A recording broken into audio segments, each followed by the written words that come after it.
Have you ever just stopped and wondered what the world would be like if we all spoke the same language? It's this really powerful dream, and it's been around for centuries. This idea that if we could just break down those language barriers, we could get rid of so much misunderstanding, we could cooperate better, and maybe, just maybe, finally achieve some kind of real peace. But that brings up a really big question, right? If this dream is so amazing, why hasn't it happened? Why are there still thousands of languages in a world that feels smaller every single day? Well, that's what we're going to explore. Let's dive into this incredible quest for a universal tongue and see what history has to teach us. Okay, so here's our game plan. First, we're going to lay out the problem itself. Then, we'll check out the most obvious solution. Why not just pick one language that already exists? After we see why that's not so easy, we'll get into the truly wild world of inventing languages from scratch. We'll meet the pioneers behind them, see how a quest for perfection led to a huge fight, and then finally we'll ask, what's the future of this whole ambitious dream? So let's start with the core issue. Just think about it for a second. Every single time a brilliant idea, a scientific discovery, or just a simple piece of information has to cross a border, it smacks right into a language barrier. And this isn't just, a minor inconvenience. It's a constant drain, a source of wasted time, money, delays, and some really critical misunderstandings that hold all of us back. Now, this is a really important point to get.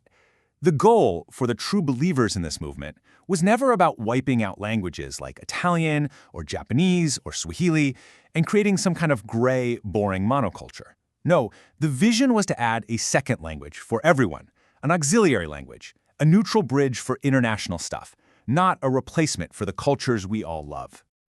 All right, so what's the simplest fix? Just pick one. Pick an existing language, make it the world's official second tongue, and boom, problem solved. Simple, right? Well, as it turns out, trying to choose a winner is where everything gets really, really messy. For a very, very long time, the obvious frontrunner was French. Just look at this timeline. You see it as the language of law in the Crusader states. It was the official language of the English government for 300 years. By the 17th century, it was the language of every royal court in Europe, and in the 19th century, it was the only language used in major international diplomacy. French had some serious street cred. But of course, French wasn't the only horse in the race. The other big contender was English. So you have this trade-off. On one side, you've got French with all its history and cultural prestige, but it also came with the baggage of French nationalism. On the other side, you've got English, which had a simpler grammar and was spreading across the globe. But, and anyone who has tried to learn English knows this, the pronunciation is just all over the place, the vowels are a total nightmare, and it's packed with idioms that make no sense.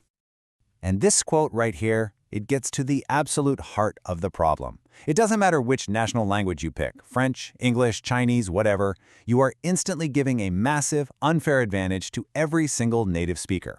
If you've ever spent years learning a language and you're in a conversation and you make one tiny little mistake and see that little flicker of a smile on a native speaker's face, you know exactly what this feels like. It's an unfair handicap. And that built-in resentment, that chafing, basically makes this whole solution a political non-starter. So, if picking a natural language is fundamentally unfair and just won't work, what's left? Well, this impasse led to a truly radical, out-of-the-box idea. If we can't agree on one of ours, let's just build a new one. Let's engineer a language from the ground up, one that belongs to everybody equally, because it belongs to no one in particular. Okay, so once you decide you're going to build a language, you hit a major fork in the road. Do you go a priori, that means creating everything from scratch based on pure logic or philosophy? The upside, it's perfectly neutral. The downside, it can feel totally arbitrary and be really hard to learn. Or you can go a posteriori, building your new language from the bits and pieces of existing ones, mostly from Europe. This makes it way easier for a lot of people to pick up, but you do lose some of that perfect neutrality. And this wasn't just some philosophical debate. This thinking led to literally hundreds of constructed languages. But two of them really stand out. They're the great pioneers, and their two very different stories tell us pretty much everything we need to know about what makes an invented language succeed, or what makes it crash and burn. So let's meet Volapük and Esperanto. The first one to really break through and gain a massive following was a language called Volapük, created back in the 1870s. And for a hot minute, it really looked like this was it. It gained hundreds of thousands of followers, clubs, journals, the whole shebang. But it had a fatal flaw, and this phrase says it all. Its grammar was, well, absolutely bonkers. And this one word shows you everything you need to know. Look at this. Ulafo saz. That's not a sentence. That is one single verb. The root lof means love. The u at the beginning makes it future tense. The o in the middle makes it an order. The f is for you plural. And the oz at the end means it's specifically addressed to ladies. All of that crammed into one word. It was an incredible piece of linguistic engineering, but come on, it was completely impractical for a real person to use. On top of that, the creator made some really bizarre, arbitrary choices. Like, he got rid of the letter R completely, because he thought it would be too hard for Chinese speakers. So this combination of insane complexity and just plain weird rules meant that Volapük collapsed almost as fast as it rose. But, and this is the crucial part, Volapük was the proof of concept. It showed the world that an invented language could actually work. People could learn it, use it, and communicate with it. And that proof of concept opened the door for what came next. In Poland, an eye doctor named L. Zamenhof had been watching the whole Volapük saga, and he was absolutely sure he had a better way, a language that learned from all of Volapük's mistakes. He called his language Esperanto, which literally means the one who hopes. Zamenhof's whole design was basically the anti-Volapük. Where Volapük was complicated and arbitrary, Esperanto was all about radical simplicity. I mean, just look at these principles. The vocabulary was instantly recognizable to anyone who spoke a European language. The grammar was 100% regular, no exceptions ever. The accent always fell on the second-to-last syllable. Every single letter had one and only one sound. It was built for ease of use. But here's the real secret to why Esperanto survived and thrived. It wasn't just about the clever design. Zamenhof gave it a soul. He tied it to what he called the inner idea, an ideal of human brotherhood and peace. This was a game changer. It transformed Esperanto from just a linguistic project into a cause. It gave its speakers a powerful sense of community, a shared mission, kind of like the passionate online communities we see today that are built around a shared ideal.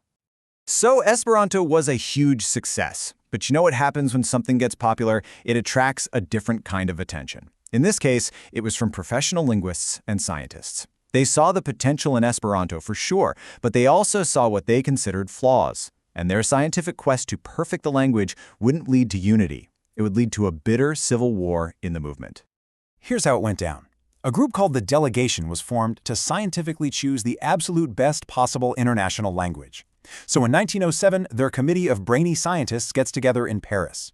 They review all the options, and they choose Esperanto. But, and there's always a but, they would only officially endorse it if the Esperanto community agreed to a list of reforms. And to make it even more dramatic, these reforms were presented by a mysterious anonymous author who just called himself Ido. This was the bomb that blew the movement apart. These Ido reforms ended up creating a new rival language, which also came to be called Ido.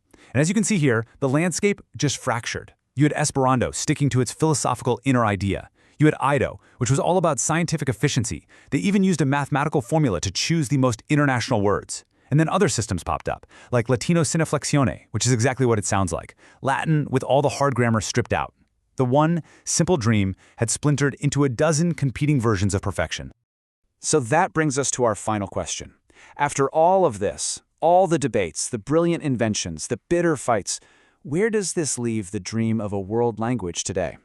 Is it an idea whose time has come and gone? Or is it just a dream deferred?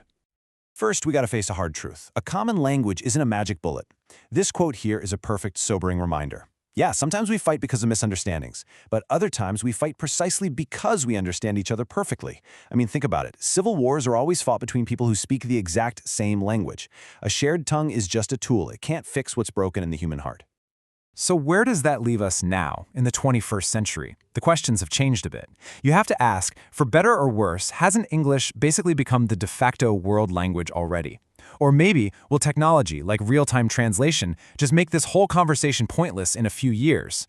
But even if that happens, that fundamental issue of fairness and cultural dominance, it doesn't just go away. And yet, there's still this other interesting angle. Even if it's never adopted globally, an invented language could still be an incredible educational tool, a perfectly logical system to teach us all how to think more clearly. And so, this is where we land. This whole quest has been an incredible story of soaring idealism, of pure genius, and of very, very human politics and ego. And it forces us to ask a really deep question. Is a shared language a vital tool we need to build a more cooperative, peaceful world? Or is the very idea of getting rid of our linguistic diversity, as one famous general once said about universal peace, a dream and not even a beautiful dream? I'll leave that with you to think about.